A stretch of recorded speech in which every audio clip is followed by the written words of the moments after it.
What? That's closer than I expected. What is going on, everybody? Matter222 here today, bringing you guys another movie review. So, I uh, I watched Ready Player One this weekend, and I'm gonna talk about it. So, first thing I'm gonna say about that movie, I was not ready for how much this player one would actually dislike it. I didn't like it, guys. I did not like it. So, go just going over some quick things. For starters, didn't really like the. I didn't really understand. I had a hard time understanding the plot.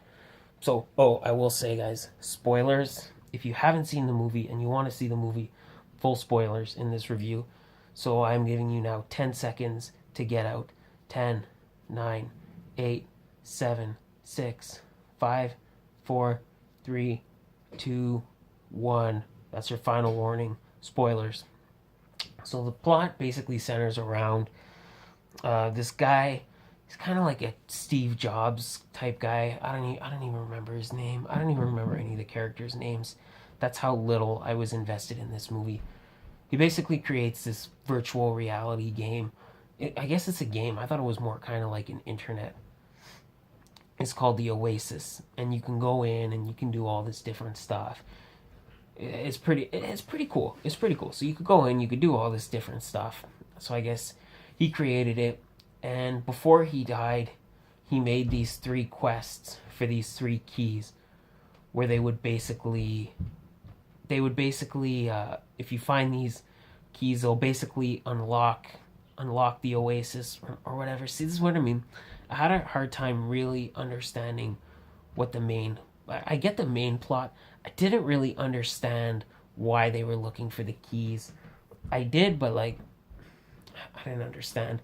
It's basically like they want to keep it not corporate. This corporation wants to take over the Oasis, and they're trying to fight against that. Again, I really did not understand why. But maybe that's just me. Like this movie really didn't grip me. So I kind of like not dozed off, but my interest kind of waned from scene to scene. So maybe I just missed something. That's possible. So I didn't really care for the plot. Now, the way these quests work are like, so the first one is basically a race. It's basically this big race, and it was a cool scene. Here's my thing: how would you? Is this the only race that takes place? The way he figures out how to win the race and then unlock the key is basically he watches one of the creator guy's memories. He basically watches it and then he discovers like, oh, I'll just go backwards. But like, how did he know that was the race? Like, is there only one race that ever takes place in the Oasis? So like, I didn't really understand. Like, that didn't really. I understood it, but it just didn't make sense to me. Like how he would know. Okay, I gotta win specifically this race. So whatever. So he wins it, and then he wins the second race. He gets the second key in the mansion from The Shining, the hotel. That was pretty cool. That was a pretty cool scene right there. And then they get the third key later on. I don't even remember how. So like I didn't really understand that. How we just kind of knew like, okay, I gotta win just this specific race, unless like I said, maybe there's the only race that takes place. But yeah, and the plot, like I said, I didn't really get the plot. I didn't understand why they're trying to take down this corporation, whatever. Anyway, the characters. The characters were all very cookie cutter style characters. So you have the main character. He's like a troubled teen, and his parents are dead. So you got the abusive uncle. You're very seldom seen in movies. Wink, wink. Abusive uncle, like nothing new there. And the aunt is just kind of, she takes it and she puts up with the abuse because she cares about him, whatever. So very cookie cutter kind of main hero. And then the best friend, very again, very cookie cutter black character. Very cookie cutter black character in the sense of a lot of wisecracks, the comedic relief, and like I don't have anything wrong with that kind of character, but to me it's just like when you have a black character and you kind of put them into that mold, it's just kind of, to me, it always kind of makes me think that, like, all right, you're just the black character in the movie, but there's no actual depth to your character. You're just the wisecracking black guy, and like I know that's probably coming out way worse than what I intended to. Like I'm not racist, guys. Like it's coming out worse than I intended to, but just to me, that's what I feel like. Like, oh, you're just like Eddie Murphy. You're just like that Eddie Murphy or that Chris Tucker kind of character where there's no really depth, but you're just kind of the sidekick. You're just kind of the comedic relief. You're just the black character. I don't like it, guys. I don't like it, but to me, that's just how I see it. And then again, you have these other two very very like stereotypical Asian characters, which all the characters are good. I didn't dislike any of the characters. They were all just very, very cookie cutter for me. They were all just very average, like very stereotypical of what you would expect. Okay, like the girl, she plays this thing where she has a mark on her face or something, and she's like, oh, like I'm so ugly, like oh, like they're in the game, and she's like, oh, you don't want to see me in the real world. Here's the thing I would have liked if they would have did this. Okay, so there's one part where they're in this club and the guy's like, oh, he likes a girl. He's like, I want to meet you in person. And she's like, oh, like you wouldn't like me in person. This isn't my face. This isn't my body. And then you see what she looks like later on. She's fine. She looks fine. She's attractive. She has this one little like mark on her face. But it's like other than that, she's like perfectly attractive. And she's like, oh, like I've been told I'm ugly my whole life. Like nobody likes me. Like, come on, dude, come on. You couldn't think of something better than that?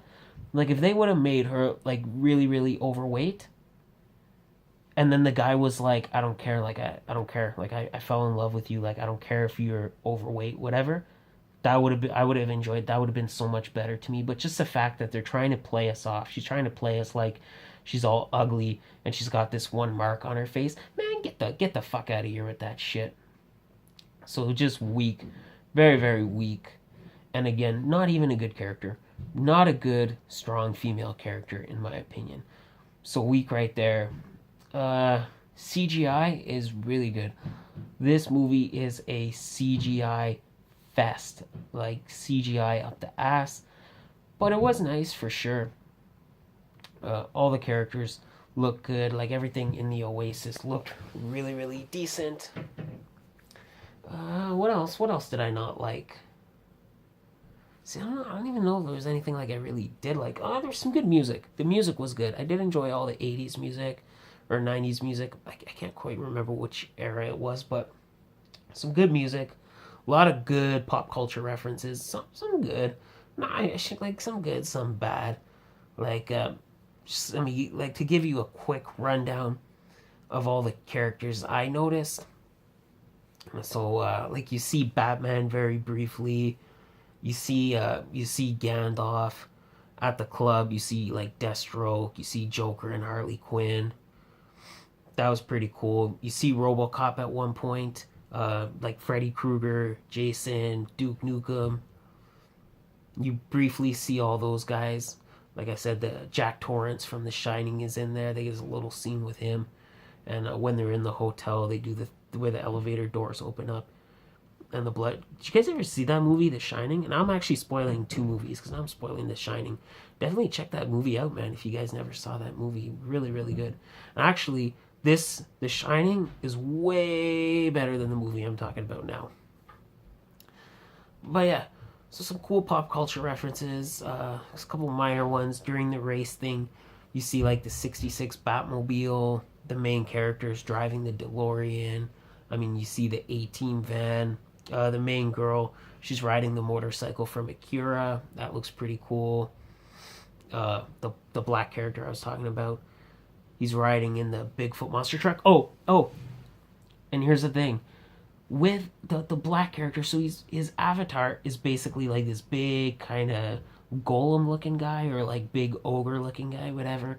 And then you find out later that it's actually a girl, which was like, all right, like that's pretty cool. But then again, like the girl instantly plays the role of that sarcastic kind of.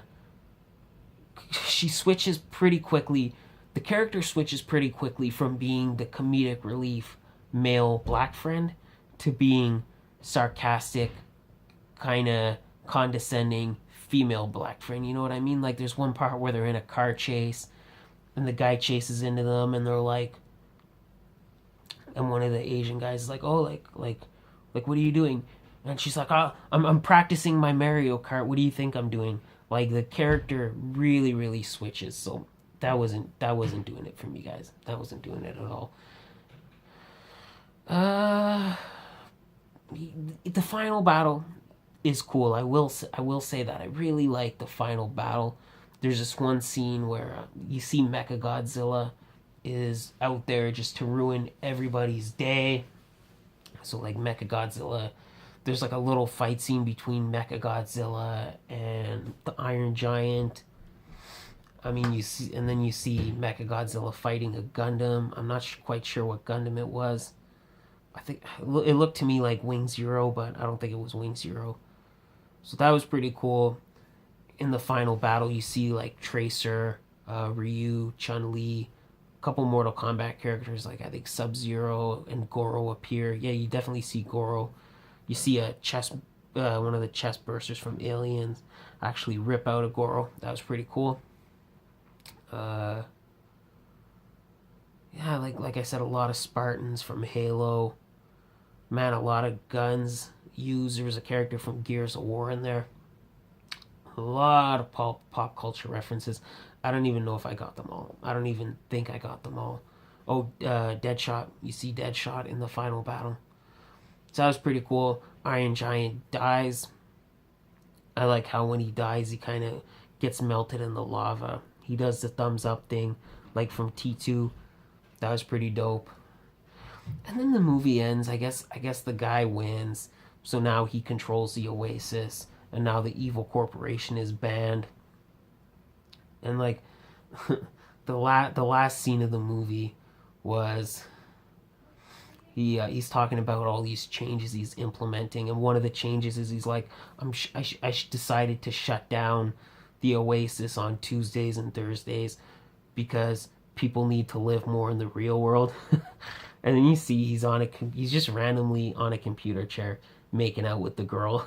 That's the last thing you see. I don't know why that was just funny to me, but that just was cracking me up.